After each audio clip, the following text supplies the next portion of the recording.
Welcome back. The past week has been quite crucial in the lead-up to the formation of a government of national unity. One of the challenges is finding common ground and ensuring that all South Africans are considered as we venture into this government of national unity. How has race and class influenced the political and economic status of our country? And can those principles still be considered if we want a successful government of national unity? Professor of Practice at the University of Johannesburg, Research Associate at Oxford University and Consultant at Oxford Poverty and Human Development Initiative, and a board member of the Institute for Economic Justice, General Pali Lehohla, is now joining us. Dr. Lehohla, good morning. Thank you so much for making time for us. So going back literally 7 days ago, around about this time when it was clear that the ANC has lost its majority, just a couple of hours waiting on the IEC to make that final announcement, what jumped at you? Well, you will recall that on the 19th of December last year, I penned an article that let's postpone the election, which would mean at the most run the election in August. Yep. I couldn't hold my emotions to that article, but one could foresee what horse trading will mean for the nation.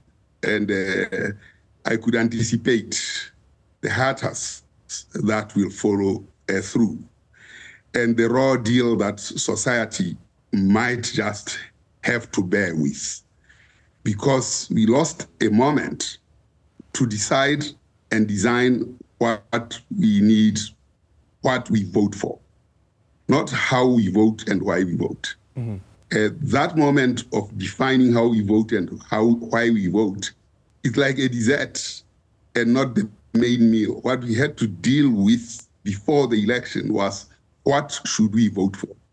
And that notion of what we should vote for must be defined by the citizens, particularly in the milieu that we are. It cannot be defined by politicians who come with a manifesto. I mean, here is a person dragging a horse and he's a jockey, and he tells you that you should applaud how they ride the horse, with no role by society except to vote for them. That's what we have done. And now there's no majority, and there's a lot of horse trading. That certainly puts the country in a very, very serious and slippery jeopardy. And that moment came back and said, that's why I penned that article. There's going to be a very difficult situation when we call for a national convention, because such a convention will be turned into by the politicians. They'll say the people have spoken. So what is this thing about? So the hatters is going to deepen. However, we are here now. Yeah.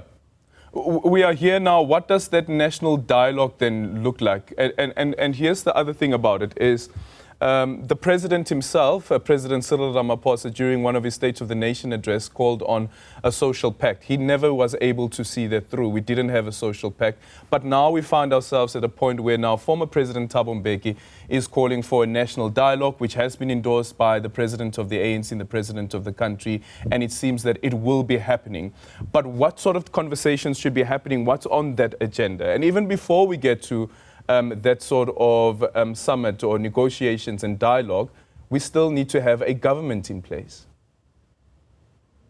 Indeed, this is where the complexity comes, because we needed that dialogue before there is a government formed. Because if we had the dialogue before then, there would be agreements that society actually put before the politicians.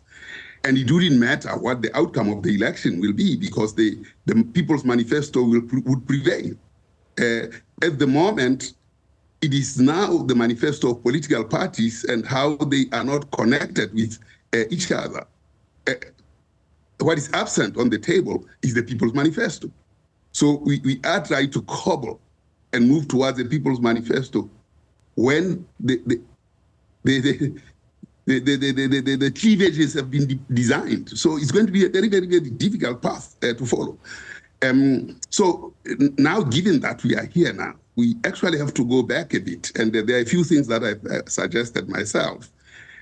One is the absence of scenario building in government is the biggest disservice that this government could actually impugn on society.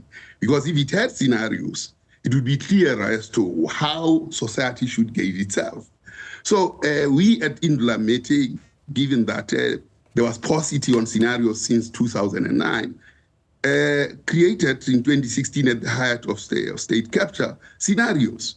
And in these scenarios, we have pointed out to 3 scenarios, which were Gwara Gwara, Isibujwa, and the Naila Walk, which we said these are the scenarios, and an assessment said we are in Gwara Gwara nation, and a nation that is restless, that is immobile, and a nation that is going to doom. We've created another set of scenarios subsequently under Indula Mete, which is basically the Vulture nation, the Weaver Bed, and the Hadida. And the last scenarios that were put on the table by government were it was in 2005, where we had Muvango, Nkalakata, and I happen to forget all this other scenario. But when you change the scenarios, you find that from Muvango, which was the worst case scenario, we moved into Gwara Gwara, which was the worst case scenario in the Indula Mete scenario. And we are headed for the Vulture nation, which is even more dangerous scenario. That's how you create a time series on the scenarios. And this Vulture nation is what really compels us to wake up from this nightmare and sit together as South Africans and say what we do. In all of this, what then should we be expecting from the Public Service Commission, the Public Administration Office as well, because the country still needs to exist? Well, I don't know whether we'll be able to form a government. That's the first thing, whether it's a national government of national unity or whether it's a coalition government, whether it's a minority government. It's all in the mix. And we are here now, and the Overton window of political possibilities, where the impossible has become the inevitable, certainly has come, where society has to sit and confront this nightmare. And that thing is not about politicians. It's about the entirety of society.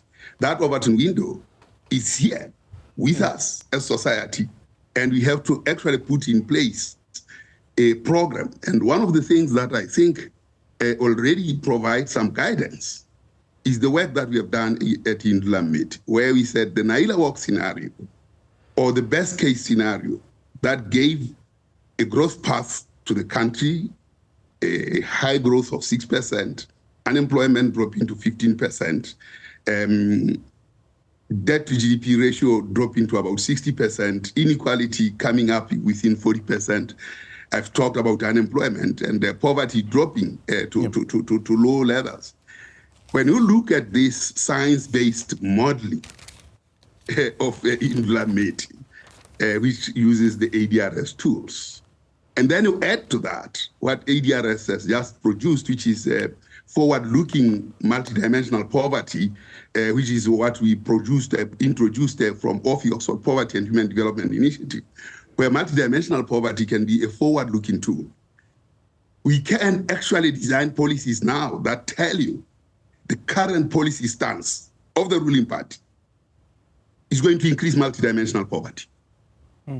So whatever we agree to must be grounded on science.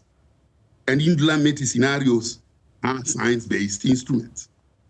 But associated with this and independent of this is that business, when it came to government, it came with exactly the same targets, that the science says they are possible, and provided the path towards this. So central to our discussion are economic policies that are grounded in science. In this regard, I believe that the Indula Mete scenarios of 2030 provide for the science of the validity of the targets that can take this country out of the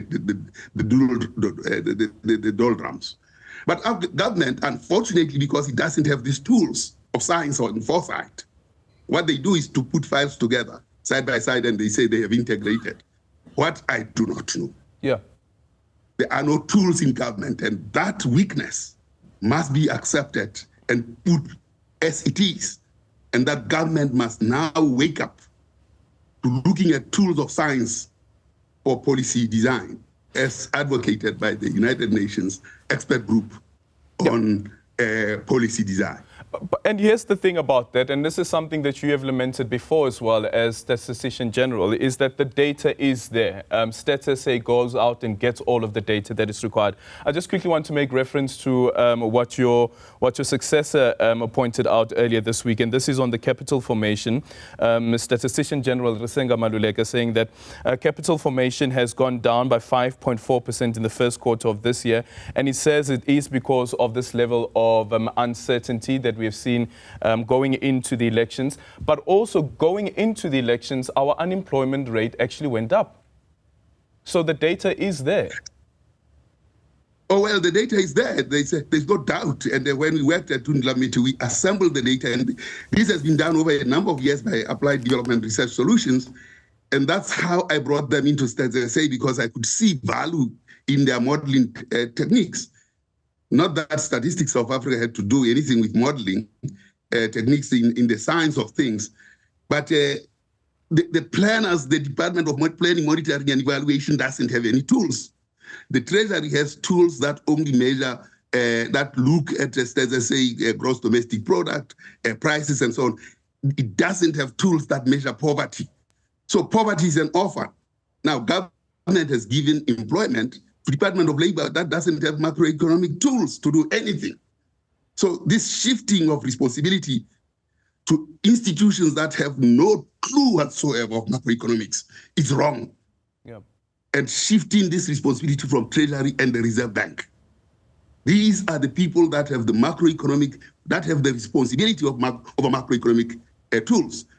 But the macroeconomic tools that they deal with are those that serve the markets, but don't answer the question of poverty, inequality, and unemployment. So this is the danger, and that's what society must sit and discuss and focus on. So what should happen now, since you've indicated as well that we unfortunately are where we're at now? The electorate have decided, and they haven't given any political party the majority. The president of the ANC is calling on all political parties to come together, form a government of national unity that will have its own standards as well as its own requirements. Who decides what will work for the country? Who should be mediating? We need experts. We need experts. When Matsila Koko was at ESCOM, there was no load shedding. His advice after he was hauled out was ignored. His advice now in the last 2 months has been implemented to the full, and we see that load shedding has stopped. Now, we have to listen to experts. We have to bring experts to the table, because then they can advise whatever government of national unity is where it is concerned. It cannot be a decision by politicians because they don't have the expertise that is required to do this kind of work. I'm not making a generalization. There are politicians who are equipped, but in general, the failure has been brought by politicians who want to play as experts in fields that they are most incompetent, such as energy. You can just get that example, that we are back to where Koko and Mlefe were in 2017, where they said, maintain the fleet. And then the rush madness and rush blood to the head, we went into this useless thing that is a green economy. I'm not suggesting that we shouldn't go there, but we should be equipped adequately to manage that. How much of imports have we had of these green panels that we have had, draining our forex to export to that, exporting jobs that we mostly need, to try and fight a crisis that we didn't have, destroying Komati. And then after that, arguing that we made a mistake at Komati. What mistake? It was a very deliberate process. It's not a mistake. Yeah. That the people in Komati don't have jobs and so on and so on. And the Presidential Energy Commission, or whatever you call it, comes with regrets. What kind of society is this? people that don't respect science end up in this kind of situation. Well, I guess, and it is time that our politicians engage with the scientists. And here I say business for South Africa came to government in 2020 with a bag of what one could say goodies. They didn't have a path. And I don't hold any brief for business, and I don't believe in what they said. But what they pointed to as targets are very attractive and doable targets, because at Indula Meti, we worked on that path, and the targets are realistic, and they can be achieved. And we can achieve a community and society that can actually live in peace with itself and see growth return in South Africa. Because we have proved that. And more importantly, more recently, our policies are now, it is now possible to say, well, how will this policy impact the multidimensional poverty? And multidimensional poverty is something that we have started at Oxford Poverty and Human Development Initiative, which really is at the crux of pulling in society together. And that multidimensionality, all those dimensions, are then the instruments for social compacting. Dr. Pali Not Lehohla. this theoretical social compacting. It must be in the material benefits to society.